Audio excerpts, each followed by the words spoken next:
what is free will? What is that? What is free will? So isn't it funny that when it suits us, we will embody our free will and own that we have choice when it suits us. Right? Yes. And we will own our power, we will own our willfulness, and our willfulness, our will, is the gift that we have been given to make a choice in life. Mm-hmm. So if I was to say to somebody who is, well, no, it's, that person is making me angry. If it wasn't for them, I wouldn't be angry. Mm-hmm. Well, what I'm going to say to them is, well, in that case, are you saying that they have control over you? Mm-hmm. Well, no, they don't have. Well, if they don't have control over you, then what is the part of you that has control over whether or not that person makes you angry? So, you have to break it down, and it takes time.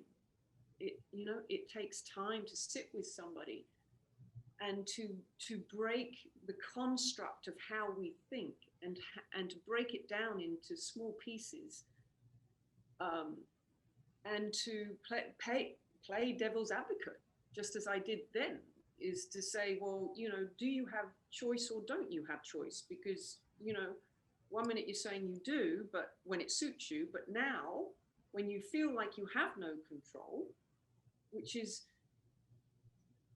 and this is a very difficult word to get our head around as well, when you feel like you don't have control, which is an illusion. This is the hardest thing for victims, people of victim consciousness, because the hardest thing for a victim to come into an understanding of is that they are choosing to be disempowered. And of course, the victim feels like they have no choice. It's very challenging to bring them into a place of understanding that that's actually what you're choosing. Because whilst they're the victim and they're absolutely embodied by their circumstances, and that they believe everything outside of them is why they feel the way they do, and they're blaming their internal experience of what's alive within them, and they're blaming that experience on what's happening outside of them,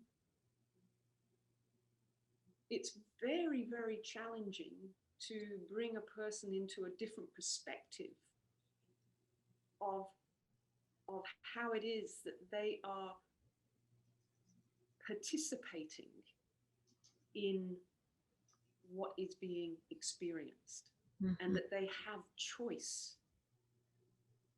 and power over what is being experienced. And of course, we started this conversation right at the beginning by you asking me, how do you know when you're listening to the guidance of your soul versus the guidance of your ego?